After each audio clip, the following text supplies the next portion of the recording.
Bonjour et bienvenue dans cette vidéo où nous allons vous parler de l'investissement en chambre médicalisée. Aujourd'hui, il est plus commun d'investir, mais savez-vous qu'il est possible d'investir dans un EHPAD afin d'obtenir une rentabilité sécurisée année après année? C'est ce que nous allons voir dans cette vidéo. Pourquoi faut-il investir en EHPAD? Quels sont les avantages de ce type d'investissement? C'est les deux questions que nous allons aborder en priorité. On va également faire une comparaison d'un placement EHPAD avec d'autres sources d'investissement locatif. Et on va voir également les points importants à savoir avant d'investir en EHPAD. Mais avant, n'hésitez pas à vous abonner à la chaîne et à télécharger votre guide d'investir vos impôts en rendement locatif. Avec la défiscalisation immobilière, vous pouvez le faire. Mais le souci le plus important est de savoir dans quel secteur investir pour rentabiliser votre placement plus de la protection de l'État. Découvrez ici tout ce que vous devez savoir sur ce type d'investissement et transformez vos impôts en rendement locatif en toute sérénité. Pourquoi investir dans un établissement EHPAD? Selon la projection de l'INSEE, d'ici 2000 sur les loyers perçus, des risques faibles et d'un excellent rendement. En général, investir en EHPAD sur Toulouse ou ailleurs vous permet de transformer vos impôts en rendement locatif. Nous allons voir les avantages que cela représente. Les avantages d'un investissement en résidence médicalisée sont nombreux. Une réduction d'impôts pouvant atteindre jusqu'à 33 000 € d'économie. Dans ce secteur, la loi Censi-Bouvard vous permet de baisser l'environnement de l'EHPAD et contrôlé par le gouvernement à travers l'obtention d'agréments. Une acquisition hors taxe comme un expert, vous rentrez en possession de la TVA juste après quelques mois suivant la remise du bien. Un bail commercial très protecteur, les loyers sont assurés par le bail commercial, les difficultés sont portées par l'ensemble du système de gestion et non par le bien. Il vous revient juste de contrôler la qualité de l'exploitant et de sa stabilité financière. La rentabilité locative très remarquable. Le rendement actuel avoisine les 4,5% net hors taxe, à ajouter avec les fonds euros qui payent environ à 2,5% brut. Comparaison d'un investissement EHPAD avec les autres systèmes de placement. En comparant ce type d'investissement avec un investissement en loi Pinel, vous vous exposez à moins de risques. En réalité, en signant un contrat de bail d'un bail commercial va de 9 à 12 ans. Pendant cette durée, le bail ne peut être ainsi, rien que par ce biais, on peut affirmer qu'un investissement en EHPAD est moins risqué que les autres types de placements locatifs en immobilier. La seule condition à respecter est que le gestionnement pour vous une assurance complémentaire. En comparant un achat locatif en EHPAD avec d'autres en période de crise. Cependant, on peut aussi assister à des phénomènes de saturation locale. Par exemple, il n'y a pas de loi qui interdit à un investisseur de construire un logement, d'acquérir une chambre et une salle d'eau outillée de meubles particuliers dans un logement. Ce dernier doit renfermer des lieux conviviaux destinés à des habitants ayant une autonomie réduite.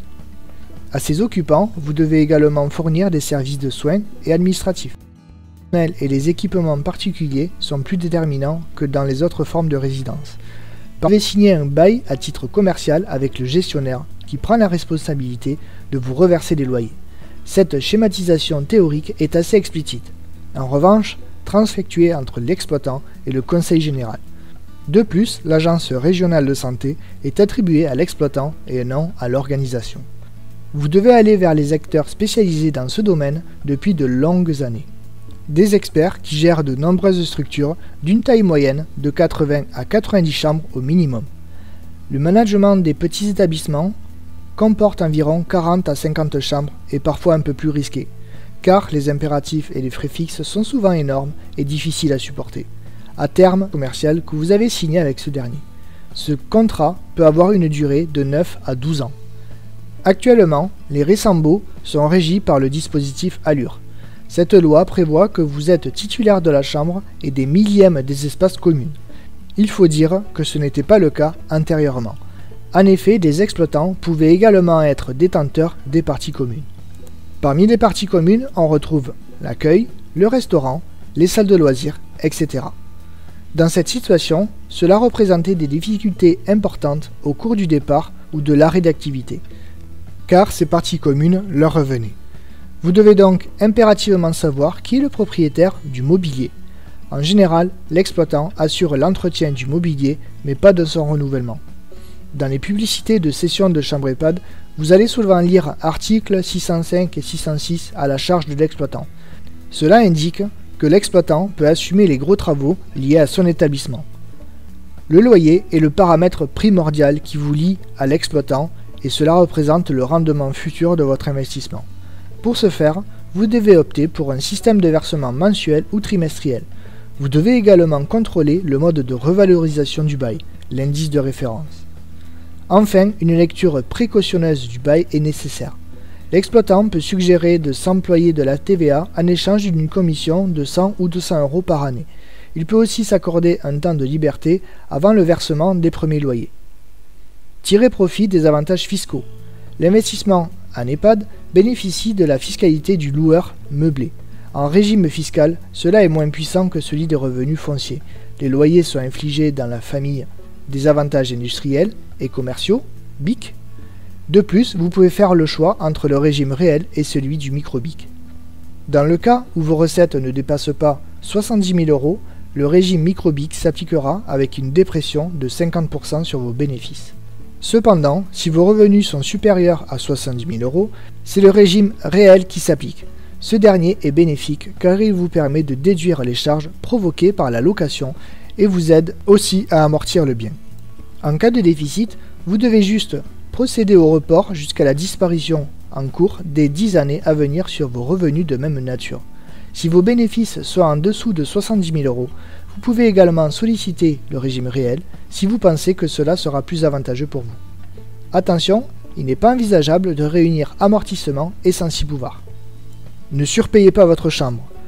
En général, la valeur moyenne d'une chambre ayant 20 à 25 mètres carrés et outillée en EHPAD est compris entre 100 et 200 000 €. Le coût du mètre carré dans ce secteur est élevé et diffère largement du prix appliqué dans le marché de l'immobilier classique. C'est vrai que vous effectuez l'achat d'un logement comportant des services, répondant aux normes de sécurité en vigueur et contenant des équipements particuliers. Cependant, même s'il s'agit d'un bâtiment neuf, son prix d'achat doit être honnête. Vous devez impérativement savoir que ces types d'établissements imposent une remise en conformité permanente. La réalisation de ces remises en état constantes occasionne des frais supplémentaires que vous ne devez pas négliger au cours de l'achat. De plus, ces complexes ont une durée de vie limitative. Ensuite, après 25 ou 30 années d'exploitation, vous devez commencer à envisager une rénovation ou une reconstruction de l'établissement, à la charge le plus souvent de l'exploitant.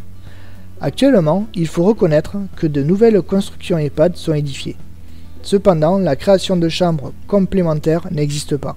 Lorsqu'un établissement en EHPAD ouvre ses portes, un autre cesse de fonctionner. D'où le fait d'acheter une chambre neuve dans un établissement neuf avec un bail commercial d'une durée de 11 ans et 12 mois. Il s'agit uniquement d'un transfert effectué sur un bâtiment neuf respectant les normes par l'exploitant à base du changement de son autorisation. On retiendra de cette vidéo que l'investissement en résidence médicalisée est un placement sécuritaire sur de nombreuses années. Il faut bien sûr ne pas foncer tête baissée et être minutieux dans le choix de l'exploitant, du bail commercial, de l'emplacement, etc.